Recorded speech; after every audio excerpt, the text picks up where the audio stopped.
du Père et du Fils et du Saint-Esprit, ainsi soit-il. Mes bien chers frères, nous sommes entrés dans ce temps de carême depuis mercredi, et donc il est bon de faire le point sur ce que nous avons à faire, spécialement pendant ce carême.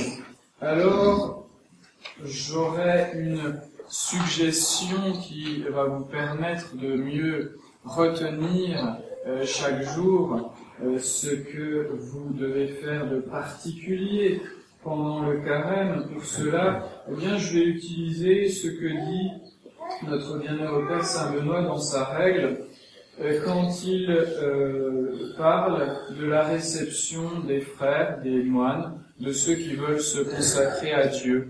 Et Saint Benoît dit que le maître des novices, il doit faire attention à ce que ceux qui se présentent au monastère, ceux qui ont été accueillis, eh bien, soient généreux dans trois choses. Les trois O dont j'ai déjà parlé, c'est l'opus Dei, l'obedientia et les opprobria, c'est-à-dire l'œuvre de Dieu, l'office divin, l'obéissance et les opprobres. Eh bien, voilà les trois choses que nous devons faire spécialement pendant le temps du carême. La première chose, c'est la prière. Nous devons prier et prier davantage pendant ce temps du carême. Prier davantage, le fait de manger moins nous permet de donner plus de temps éventuellement à la prière. Donc prier davantage, comment prier? Eh bien, chacun trouvera le moyen d'ajouter telle ou telle prière, d'être plus fervent aussi dans ses prières. Ce que je peux suggérer, évidemment, c'est de suivre tout simplement les prières de l'Église. Et donc, puisqu'il y a chaque jour une messe particulière pendant le carême, de lire, de méditer ces messes du carême, parce que elles sont un enseignement. C'était un enseignement par rapport à la vie de notre Seigneur Jésus-Christ, par rapport à la doctrine catholique, par rapport également à l'esprit du carême, en nous rappelant ces figures de l'Ancien Testament, comme Moïse, comme le prophète Élie, comme Abraham, etc. Ces figures de l'Ancien Testament qui sont des figures justement de prière, d'obéissance, de pénitence. Et donc, de nous mettre sous les yeux ces grandes figures de l'Ancien Testament pour nous-mêmes essayer d'être de plus fervents chrétiens. Donc voilà ce que je puis suggérer comme prière, tout simplement la prière de l'Église. Les oraisons du carême rappellent sans arrêt le sens du carême, c'est-à-dire la pénitence, la prière, le jeûne. Il est d'ailleurs difficile de comprendre comment on peut se permettre aujourd'hui de lire ces prières sans jeûner, sans faire pénitence. Ça n'a quasiment plus aucun sens dans la vie réelle. Eh bien, ça ne doit pas être notre cas. Les prières de l'Église vont justement vont nourrir notre esprit de pénitence, vont nous encourager à persévérer dans ce jeûne. Alors au début, c'est plus difficile, il faut être beaucoup plus attentif, mais au fur et à mesure, eh bien, on a plus l'habitude, donc, par rapport à ces trois choses, la pénitence, l'obéissance et la prière. Donc la prière, surtout, lisez, méditez vos messes du carême, tout simplement. Elles étaient utilisées pour encourager les chrétiens et également pour instruire les chrétiens, les catéchumènes, ceux qui allaient être baptisés le jour du samedi saint dans la nuit de Pâques. Donc c'est aussi un enseignement sur la vie de notre Seigneur, ce qu'il a fait pour nous, tout ce qu'il nous a dit de faire et ce qui va nous permettre d'appuyer les deux autres choses, à savoir l'obéissance et les opprobres, autrement dit la pénitence. Donc l'obéissance, deuxième point pendant le carême, c'est l'esprit d'obéissance. L'esprit d'obéissance, c'est le renoncement à sa volonté propre pour suivre la volonté d'un supérieur, pour suivre la volonté de Dieu.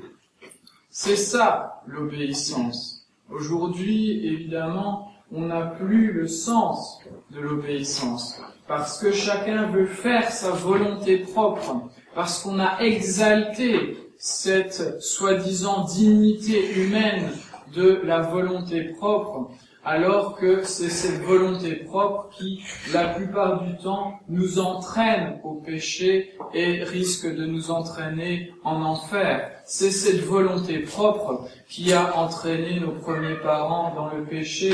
C'est cette volonté propre qui entraîne les hommes dans le péché. Alors, pendant le carême, nous ferons attention à lutter davantage contre cette volonté propre. C'est ça l'esprit d'obéissance. Alors ce sera par l'obéissance à l'Église, dans ce qu'elle nous demande de faire pendant le carême, et donc obéir avec simplicité, obéir avec fidélité aux lois de l'Église.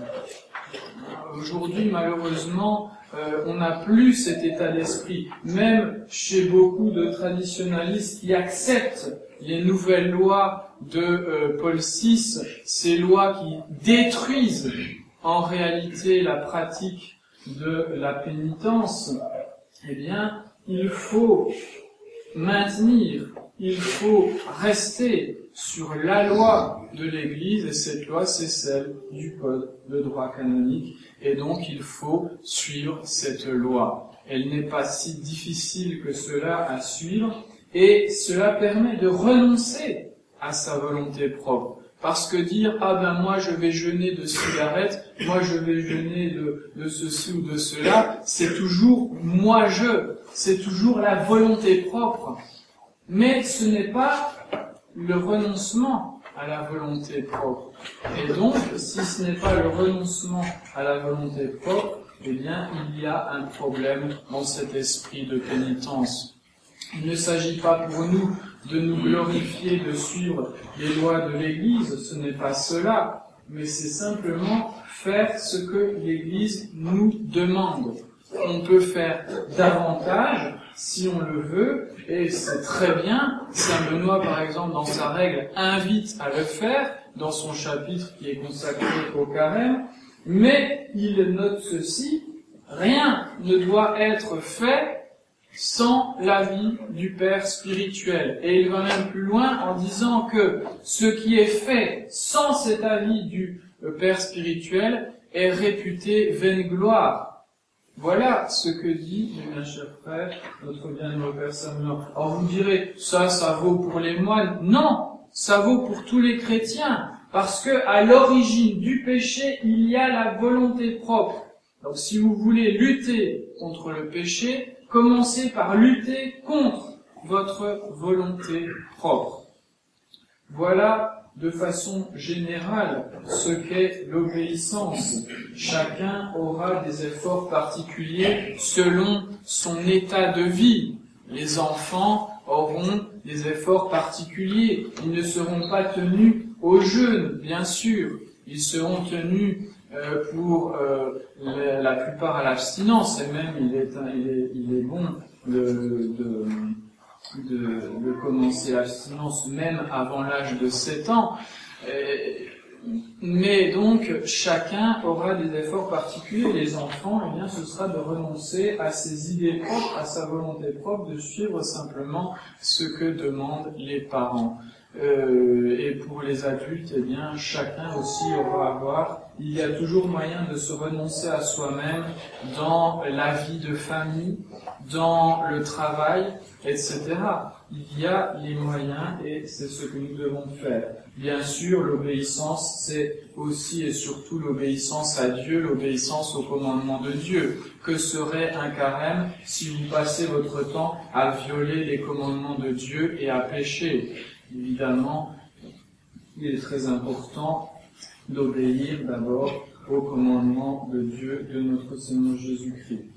Troisième point, c'est ce que saint Benoît désigne par le mot d'opprobre, qu'on pourrait traduire par humiliation. On va traduire ici, pour le cas particulier du carême, par l'esprit de pénitence. Alors j'en ai déjà parlé, bien sûr, avec le jeûne, l'abstinence.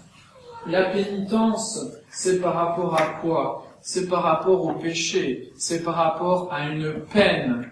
Parce que lorsque nous commettons un péché, nous commettons un désordre par rapport à ce que le bon Dieu attend de nous, par rapport à la loi de Dieu, donc par rapport à notre ordination vis-à-vis de Dieu, vis-à-vis de la fin dernière.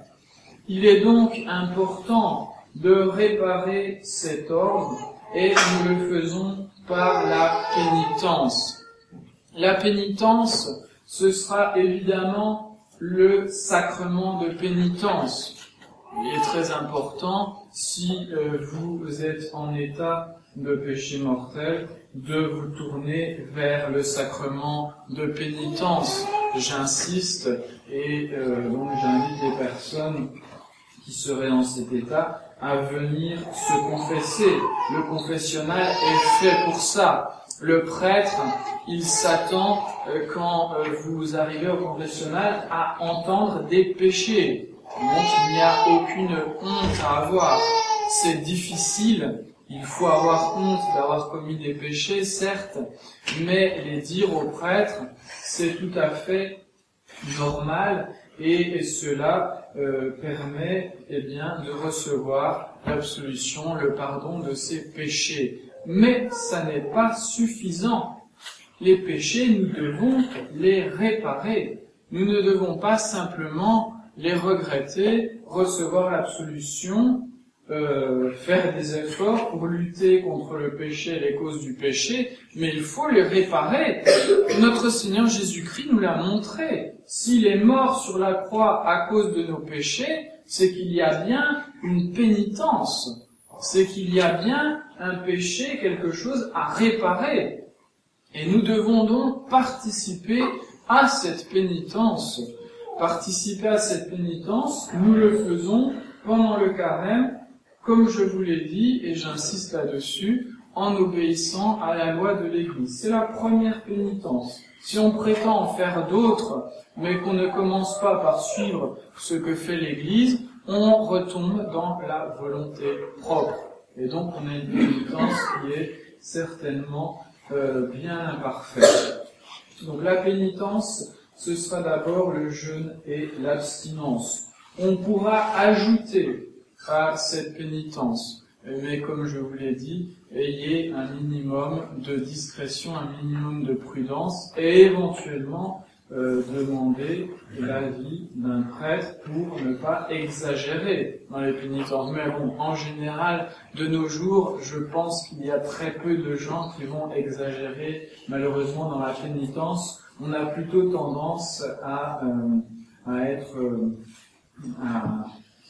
ne pas faire suffisamment, mes bien chers frères, de pénitence. Donc, il faut faire pénitence, il faut obéir aux lois de l'Église dans ce domaine, et le faire avec un esprit surnaturel. Il me semble que c'est le plus important. C'est cet esprit surnaturel. Si on mange moins pendant le carême pour suivre les lois de l'Église, ce n'est pas d'abord dans un but naturel, c'est-à-dire de mieux rentrer dans ses pantalons, etc. Mes bien chers frères, il faut avoir un but surnaturel dans ce que nous faisons, dans toutes nos actions. spécialement dans ces œuvres de pénitence. Donc si nous faisons jeûne abstinence, c'est en réparation de nos péchés. Voilà. Et après, si nous faisons d'autres sacrifices, eh bien, c'est pareil. Nous devons le faire en réparation d'abord de nos propres péchés et en réparation de tous les péchés qui se commettent dans le monde. Voyez donc, le carême, c'est simple, mes bien chers frères. Le carême, nous devons nous appliquer aux actes les plus fondamentaux de la vie chrétienne, mais nous y appliquer de façon plus particulière, avec plus de dévotion, avec plus de ferveur. Donc pendant ce carême, essayons de prier davantage, de prier mieux, d'avoir un plus grand esprit d'obéissance, de renoncement à notre volonté propre et un esprit de pénitence, de vraie pénitence, c'est-à-dire de réparation pour nos péchés, de réparation pour tous les péchés qui sont commis dans le monde. C'est bien de se choquer, de se scandaliser de tout ce que nous voyons de mal dans le monde. Nous ne devons pas y rester insensibles, mais ça ne suffit pas. Il faut essayer de réparer. Il faut avoir cet esprit, mes bien chers frères, de réparation en étant nous-mêmes plus fidèles, mais de réparation aussi en faisant de véritables pénitences pour le monde. Si vous regardez un peu ce que nous dit la très sainte Vierge Marie lors de ses diverses apparitions, celle-ci approuvée par la Sainte